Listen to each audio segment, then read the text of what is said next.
మిత్రులారా, వందనాలు. వందనాలని కొత్తగా ఎందుకంటున్నానంటే, నారీ శక్తి వందనం అనేటటువంటి బిల్లు ఈరోజు పార్లమెంట్లో, ఈరోజు రేపు ఎల్లుండి 3 రోజులు పార్లమెంట్లో భయంకరమైనటువంటి యుద్ధం జరగబోతోంది. దేని మీద? 3 ప్రధానమైనటువంటి బిల్లులు, అందులో అతి ప్రధానమైనటువంటిది మహిళా రిజర్వేషన్ బిల్లు పైకి చెప్తున్నటువంటిది. కానీ దాని వెనక ఉన్నటువంటి అతి కీలకమైంది డీలిమిటేషన్. ఇప్పుడు ఈ వీడియోలో మనం మహిళా రిజర్వేషన్ బిల్లుకి సంబంధించినటువంటి కొన్ని కీలకమైనటువంటి మాటలు మాట్లాడుకుందాం. ఎందుకంటే ఇప్పుడే ఎందుకు ఈ మహిళా రిజర్వేషన్ బిల్లుని ఇప్పుడే ఎందుకు ముందుకు తీసుకొచ్చారు అనేటటువంటిది ప్రధానమైంది కదా. 2023 సెప్టెంబర్లో రాజ్యాంగ సవరణ చేసి 131వ కాన్స్టిట్యూషనల్ అమెండ్మెంట్ బిల్లు తీసుకొచ్చి 334A అధికరణాన్ని అక్కడ ప్రవేశపెట్టి చేశారు కదా. మహిళల రిజర్వేషన్ కల్పించాలని ఈ 30 నెలలు ఎక్కడ పడుకున్నారు? ఇప్పుడే ఎందుకు తీసుకొచ్చారు ఈ బిల్లుని? ఇంకోటి, ఈ టైమింగ్ ఏంటి? ఒక పక్క బెంగాల్లో, తమిళనాడులో ఇంకా అసెంబ్లీ ఎన్నికలు ఉన్నాయి. ఇప్పుడు ఈ చర్చ ఏమిటి అంటే, దీని ద్వారా నారీ శక్తి అంటే ఏమిటో, నారీ శక్తి యొక్క రిఫ్లెక్ట్ ఎలా ఉంటుందో ఎన్నికల మీద, అది బీహార్లో గమనించారు కాబట్టి వాళ్ళు ఇట్లా చేస్తున్నారని ప్రతిపక్షాలు చేస్తున్నాయండి. ఇదొకటి. ఇంకొకటి, నారీ శక్తి వందన అనేటటువంటి ఈ మహిళా రిజర్వేషన్ బిల్లుని అడ్డం పెట్టుకొని డీలిమిటేషన్ బిల్లుని ముందుకు తీసుకొచ్చి దాన్ని అప్రూవ్ చేయించుకోవాలనేటటువంటి అతి కీలకమైనటువంటి వ్యూహం ఇక్కడ వీళ్ళు పన్నారు అనేది ప్రతిపక్షాలు తీవ్రంగా చేస్తున్నటువంటి వాదన అన్నమాట. సరే, ఈ వాదనలు వీళ్ళు ఎలాగూ చేస్తారు? ఈ భీకరమైనటువంటి ఈ 3 రోజుల పోరాటంలో ప్రతిపక్షాలు నెగ్గుతాయా, లేక అధికార పక్షానికి తలొగ్గుతాయా? వాళ్ళకు ఉన్నటువంటి బలం ఎంత, వీళ్ళకు ఉన్నటువంటి బలం ఎంత, ఏమిటి అనేటటువంటిది అందరూ ఆమోదించాలంటే ఎంతమంది సభ్యులు కావాలి? 364 మంది సభ్యుల మద్దతు కావాలి. 293 మంది వీళ్ళకి ఎన్డీఏకి ఉందంటున్నారు. ఈ బలాన్ని కూడగట్టుకోవడం కోసం ఈ నారీ శక్తి వందన బిల్లుని ముందుకు తీసుకొచ్చారు మోడీ అని చెప్పేసి చెప్తున్నారండి. సో ఈ అసలు ఏమిటి ఇక్కడ? ఇంకొకటి ఉందండి, అసలు లెక్క ఒకటి ఉంది. దీనివల్ల ఈ మహిళా రిజర్వేషన్ వల్ల మహిళలకు ఎంత లాభం జరుగుతుంది, లేదా ఈ మహిళా రిజర్వేషన్ బిల్లు అయితే మహిళా రిజర్వేషన్ పేరైతే మహిళా రిజర్వేషన్ లబ్ధి లాభం చేకూరేది మరొకరికా? ఒక లెక్క, కీలకమైన లెక్క ఉందండి. వాస్తవానికి పేరు మహిళా రిజర్వేషనే కానీ లాభం పురుషులకు చాలా వరకు దక్కుతుంది అనేటటువంటిది ఒకటి ఉంది. ఆ లెక్క ఒకటి మీకు చెప్తాను. అయితే ఇప్పుడు ఇక్కడ ఈ మహిళా రిజర్వేషన్ బిల్లు లాస్ట్ టైం పెట్టిన దానికి ఇప్పుడు పెట్టిన దానికి ఏమిటి తేడా? 2023 సెప్టెంబర్లో కదా రాజ్యాంగ సవరణ చేసి 334A క్లాజ్ని పెట్టారు. మరి దాని ప్రకారం వాళ్ళు అప్పుడు అందులో ఏం చేశారు? ఆ రాజ్యాంగ సవరణలో తీసుకొచ్చినటువంటి 334Aలో వాళ్ళు చెప్పింది ఏమిటయ్యా అంటే, మహిళలకు రిజర్వేషన్ కల్పించాలి 33%. దీనికి డీలిమిటేషన్ అనేటటువంటిది జనాభా లెక్కల ప్రకారం డీలిమిటేషన్ ఆధారంగా, అంటే జనాభా లెక్కలు తీస్తే ఎంతమంది పెరిగారు, ఎంతమంది ఉన్నారు, ఆ లెక్కల ప్రకారం లోక్సభలో లేదా ఇతర శాసనసభల్లో ఉన్నటువంటి ప్రాతినిధ్యం పెరుగుతుంది కదా. సో మొత్తం ఓవరాల్గా పార్లమెంట్లో ఎంత ప్రాతినిధ్యం ఉండాలి, లేదా రాష్ట్రాల్లో ఎంత ప్రాతినిధ్యం ఉండాలి, ఓవరాల్గా ఎన్ని సీట్లు ఉండాలి, దాని ప్రకారం మహిళలకు కూడా సీట్లు డిసైడ్ అవుతాయి. 2021లో జనాభా లెక్కలు జరగాలి, కోవిడ్ మూలంగా జరగలేదు కాబట్టి దాన్ని పోస్ట్పోన్ చేసి 24 అన్నారు, 26 ఇప్పుడు స్టార్ట్ చేస్తాం అన్నారు. సో ఈ ప్రక్రియని త్వరగా ముగించి 2029 నాటికి మహిళా రిజర్వేషన్ అనేటటువంటి దాన్ని అమలు చేయాలని చెప్పేసి మేము కంకణం కట్టుకున్నామని చెప్పేసి వాళ్ళు అప్పుడు చెప్పారండి. మరి ఈ 30 నెలలు ఏం చేశారు? ఈ 30 నెలలు ఏం చేశారయ్యా అంటే, జనాభా లెక్కలు అవ్వలేదు కదా, అందుకనే కదా వీళ్ళు ఎదురు చూస్తున్నారండి. మరి ఇప్పుడు 30 నెలలు ఎదురు చూసి జనాభా లెక్కలు అవ్వలేదు కదా అన్నప్పుడు ఇప్పుడు తక్షణమే మహిళా రిజర్వేషన్ బిల్లు నుంచి ఆ బిల్లులో వాళ్ళు లాస్ట్ టైం చేసినటువంటి ఆ రాజ్యాంగ సవరణలో 334 పెట్టినటువంటి జనాభా లెక్కల ఆ లింకు తీసేసి ఇప్పుడు జనాభా లెక్కలతో సెన్సస్తో సంబంధం లేకుండా డీలిమిటేషన్ ఆధారంగానే తాజా జనాభా లెక్కల ఆధారంగా అని చెప్పేసి ఒకటి చిన్న కిటుకు పెట్టి దాని ప్రకారం ఇప్పుడు మరొకటి బిల్లు పెడుతున్నారండి. అంటే తాజా లెక్కల ప్రకారం అంటే ఏమిటి, 2011లో ఏ లెక్కలు అయితే ఉన్నాయో ఆ లెక్కల ప్రకారమే మేము డీలిమిటేషన్ చేసేసి దాని ప్రకారం మహిళలకు రిజర్వేషన్ ఇచ్చేస్తాము అని చెప్తున్నారు. ఇది ఒక లెక్క కదా. సో మీరు అదే పని చేయాలనుకున్నప్పుడు 2023లోనే రాజ్యాంగ సవరణ చేసి మహిళల పట్ల మాకు ఎంత మమకారం ఉంది అంత మమకారం ఉంది అనేటువంటి పెద్ద మనుషులు 2024 లోక్సభ ఎన్నికల్లో ఎందుకు అమలు చేయలేదు? చాలా కీలకమైన ప్రశ్న ఇది. తాజా జనాభా లెక్కల ప్రకారం చేస్తామని ఇప్పుడు మీరు చెప్తున్నారు. ఈ మాట ఏదో అప్పుడే చెప్పి అప్పుడే చేసేస్తే 2024 లోక్సభ ఎన్నికల్లోనే ఉన్న ప్రాతినిధ్యం ఎంత ఉంటే అంత 543 మందిలోనే వీళ్ళకి వచ్చేది కదా రిజర్వేషన్ మహిళలకి, ఆ లెక్క ప్రకారమే. కాబట్టి ఇక్కడ మీరు ఇప్పుడే ఎందుకు అనేటటువంటి దానికి ఒకటి ప్రశ్న అండి. ఈ ప్రశ్నకి సమాధానం వాళ్ళు అనేక రకాలుగా చెప్తున్నారు. సో ఇప్పుడు ఎలక్షన్స్ జరుగుతున్నాయండి. చాలా కీలకమైన 2 పాయింట్లు చెప్పేసుకుందాం. అసలు లెక్క దగ్గరికి వద్దాం. అసలు లెక్క ఎవరు లబ్ధి పొందుతున్నారు అనేటటువంటిది కదా నేను ఈ వీడియోలో చెప్పాలి. ఇప్పుడు ఎన్నికలు జరుగుతున్నాయి. సరిగ్గా ఏప్రిల్ 9వ తేదీన ప్రధాని నరేంద్ర మోడీ గారు ఒక వ్యాసం రాశారండి, నారీ శక్తి వందనం అని. అది ప్రతి రాష్ట్రంలో ప్రతి ప్రాంతీయ భాషల్లో ఉన్నటువంటి పత్రికలన్నిటిలోనూ కూడా అనువాదమై వచ్చింది. ఎప్పుడు సరిగ్గా కేరళ ఎన్నికలు, కేరళ పోలింగు, అలాగే అస్సాం పోలింగు, పుదుచ్చేరి పోలింగ్ జరుగుతున్నప్పుడు ఆయన వ్యాసం వచ్చిందండి. ఇదేంటిది, ఎన్నికలు జరుగుతూ ఉండగా పోలింగ్ జరుగుతూ ఉండగా ఇలాంటి ఇవ్వచ్చా ప్రకటనలు అంటే ప్రధానమంత్రి గారికి ఎలాంటి ఎన్నికల కోడ్ వర్తించదు కాబోలు మనకు తెలియదు. అదైపోయిందా? మొన్న 13వ తేదీన ఎక్స్లో ఒక పోస్ట్ చేశాడు. మొత్తం దేశంలో ఉన్నటువంటి స్త్రీలందరికీ కూడా, మహిళలందరికీ కూడా నారీ శక్తి వందన అధినియం తీసుకొస్తున్నాం, బిల్లు తీసుకొస్తున్నాం, అమ్మలారా అక్కలారా మీరందరూ కూడా ఈ బిల్లుకి సపోర్ట్ చేయండి, మీ ఎంపీలకి చెప్పి నచ్చజెప్పి పంపించండి, దీనికి సపోర్ట్ చేయండి అని చెప్పేసి ఒక లేఖ రాశాడు. అందరికీ ఎక్స్లో పోస్ట్ చేశాడు. మరి ఇప్పుడు కూడా బెంగాల్లో ఎన్నిక ఉంది కదా 23వ తేదీన, తమిళనాడులో ఎన్నిక ఉంది కదా 23వ తేదీన. మరి ఇప్పుడు ఎన్నికల సమయంలో ఇదేమిటి? దీన్ని ఎవరైనా అడుగుతారా? ఎన్నికల సంఘం అడుగుతుందా నరేంద్ర మోడీ గారిని? ఎందుకు అడుగుతుంది? తను నియమించినటువంటి అధినాయకుడినే వాళ్ళు ఎందుకు ప్రశ్నలు చేస్తారు? సరే, ఇదొకటి.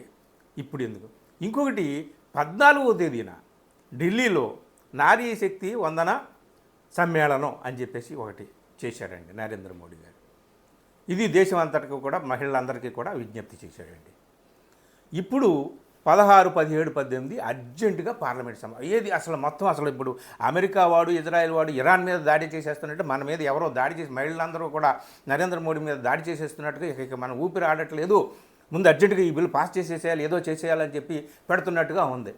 ప్రతిపక్షాలు అడుగుతున్నారు, అయ్యా ఈ ఎన్నికలు ఉన్నాయి కదా, ఇది అయిన తర్వాత పెట్టండి అంటున్నారు. అసలు ఎన్నికల కోసమే కదా ఇది తీసుకొచ్చింది అనేటటువంటి విషయం వీళ్ళకందరికీ కూడా అర్థమైందనుకోండి. ఆయన ఎందుకు ఒప్పుకుంటాడు అంటే ఈ 3 రోజులు వెస్ట్ బెంగాల్ ఎంపీలకు కానీ తమిళనాడు ఎంపీలకు కానీ చాలా కీలకమైనవి కదా, వాళ్ళు ప్రచారాలు చేసుకోవాలి కదా, వాళ్ళ నియోజకవర్గాల్లోకి వెళ్ళి ప్రచారాలు చేసుకోవాలి కదా. వాళ్ళు ఎవ్వరూ సరిగ్గా కీలకమైనటువంటి సమయంలో ప్రచారం చేసుకోకుండా ఇదిగో ఇక్కడికి పిలిచారు అని చెప్పేసి ప్రతిపక్షాలు చెప్తున్నాయండి. ఇది ఒక కీలకమైనటువంటిది. అంటే ఏమి చేసినా ఎన్నికలనే దృష్టిలో పెట్టుకొని చేస్తారా వీళ్ళు అనేటటువంటిది ఒకటి.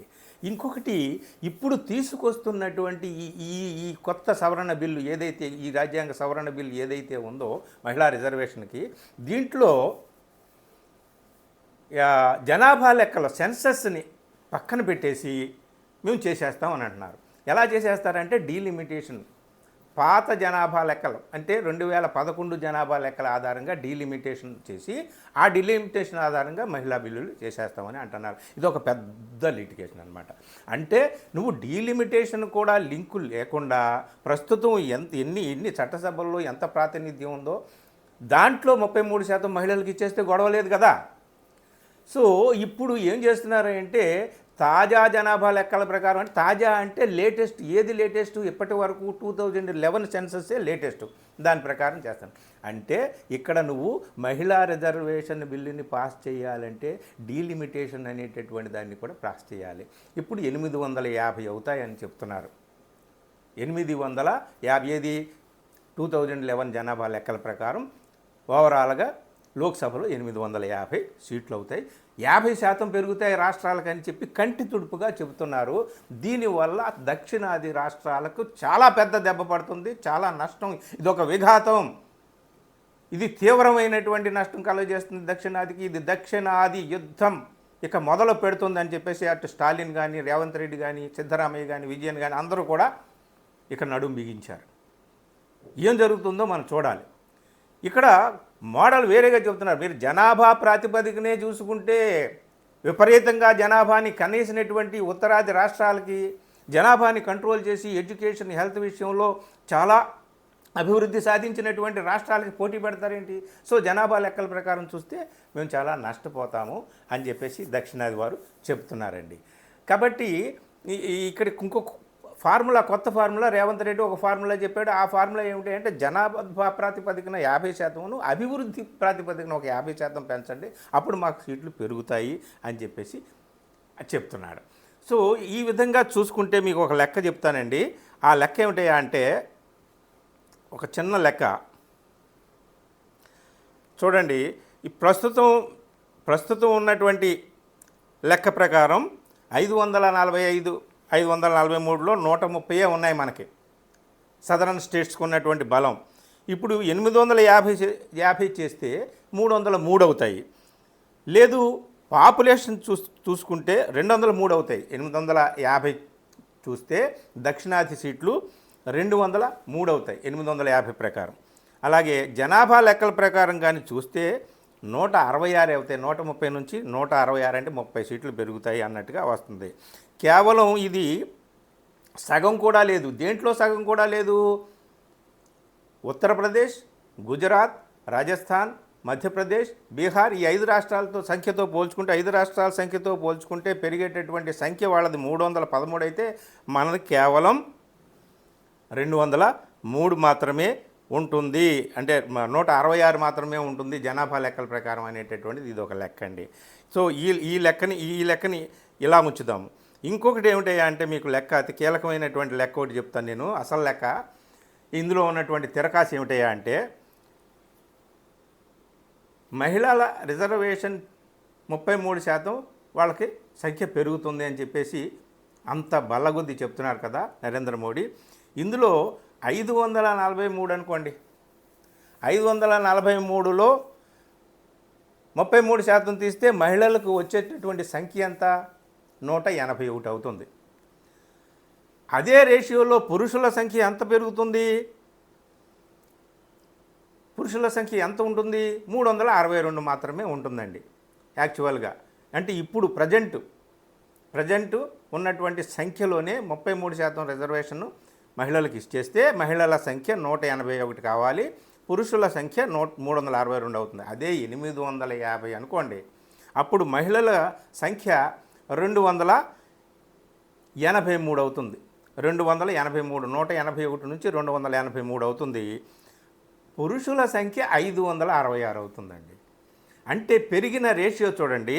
ఒకవేళ ఇప్పుడున్నటువంటి సంఖ్య 543 కంటే 850 అయితే పెరిగిన సంఖ్య ప్రకారం మహిళలకు 102 పెరుగుతాయి.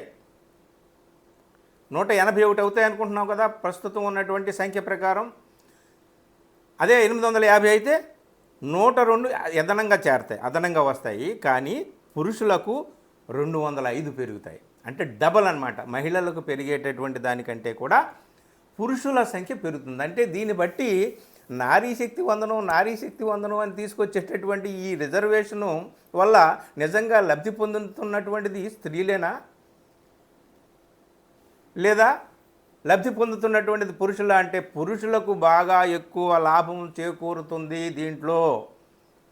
అది ఉత్తరాది పురుషులకు ఇంకా ఎక్కువ లాభం చేకూరుతుంది.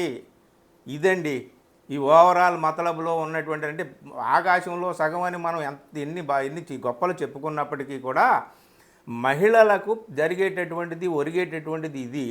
అక్కడ కూడా ఏ ఆర్గ్యుమెంట్ అయితే దక్షిణాదికి ప్రాతినిధ్యం లేకుండా చట్టసభల్లో శాసనాలలో ఏ విధమైనటువంటి దాంట్లోనూ కూడా మా ప్రాతినిధ్యంతో పని లేకుండా వాళ్ళు పబ్బం గడిపేసుకోవాలని చెప్పి వాళ్ళు అనుకుంటున్నారు. అందుకనే ఇది తీసుకొస్తున్నారు. డీలిమిటేషన్ అని సౌత్ ఏ విధంగా అయితే చేస్తుందో అలాగే మహిళలకు రిజర్వేషన్ పేరు మీద పెరిగేటటువంటి సంఖ్య చూస్తుంటుంటే పురుషుల సంఖ్య మహిళల కంటే డబల్ సంఖ్య పెరుగుతుంది. కాబట్టి మహిళలకు కూడా ఈ 33% ఉన్నటువంటి మహిళలు కూడా తమకు ఏ విధమైనటువంటి శాసనాధికారం కూడా ఉండదు. వాళ్ళతో ప్రమేయం లేకుండా పురుషులందరూ కలిపి వాళ్ళ పట్టాన వాళ్ళు ఏ శాసనాలైనా చేసుకోవచ్చు, ఏ ఏ ఏ సంస్కరణలైనా చేసుకోవచ్చు, ఏమైనా చేసుకోవచ్చు. ఇది ఓవరాల్గా మహిళా రిజర్వేషన్ బిల్లు. సో ఏది ఏమైనా సరే ఎన్నికల సమయంలో ఇప్పుడు ఎందుకు అనేటటువంటిది నిజాయితీ ఉంటే ఇవన్నీ కూడా పక్కన పెట్టి డీలిమిటేషన్ కూడా పక్కన పెట్టి మీరు చేసేయండి. ఆ తర్వాత డీలిమిటేషన్ అనేటటువంటిది తర్వాత అది ముందుకు వస్తుంది. అది ముందుకు వచ్చినప్పుడు జనాభా లెక్కలు అన్నీ కూడా చూసుకున్నప్పుడు ఆ దక్షిణాదికి ఉత్తరాదికి మధ్య ఉన్నటువంటి గొడవని పరిష్కరించుకున్నప్పుడు అప్పుడు దాని ప్రకారం అప్పుడు పెంచుకోవచ్చు. ఉన్న దాని ప్రకారం నిజంగా నిజాయితీ ఉంటే ఆ పని చేయవచ్చు. ఆ పని మోడీ గారు చేస్తారా? ఎందుకంటే అది కాదు కావాల్సింది, ఎన్నికలలో ప్రయోజనం కావాలని. ఎందుకంటే బీహార్లో చూశారు, నారీ శక్తి ఎలాంటిదో బీహార్లో చూశారండి. ఎన్నికల కోడ్ అమల్లోకి వచ్చిన తర్వాత కూడా 10,000 చొప్పున ప్రతి మహిళకి ఖాతాలో వేశారు.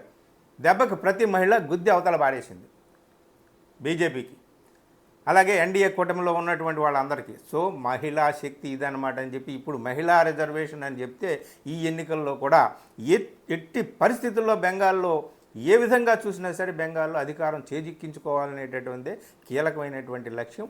ఇప్పుడు చూడండి దీని ప్రకారం ఏం జరుగుతుందో ఏమిటో అనేది చూడాలి. మొత్తం ఓవరాల్గా మహిళా రిజర్వేషన్ అనేటటువంటిది కనీసం గుడ్డి కంటే మెల్లమేలు అని 50% కాకపోయినా 33% అని ఇదైనా జరిగితే మేలు అని మనం అనుకుందాం. కానీ డీలిమిటేషన్తో లింక్ పెట్టి మళ్ళీ ఇప్పుడు కూడా ఆగిపోయేటట్టుగా చేస్తే ఇదిగో ప్రతిపక్షాలు అడ్డుపడుతున్నాయి, ప్రతిపక్షాలు మాకు ప్రతిబంధకంగా మారిపోయాయి, మేము ఏం చేయలేము మహిళలారా, ఓ మాతల్లారా, మీకు మేము చేద్దాం అనుకున్నా ఏ ప్రయోజనం చేద్దామని చేయనివ్వట్లేదని చెప్పేసి అలా చెప్పి అలాగ కూడా ఓట్లు గుంజుకోవచ్చు మహిళల దగ్గర.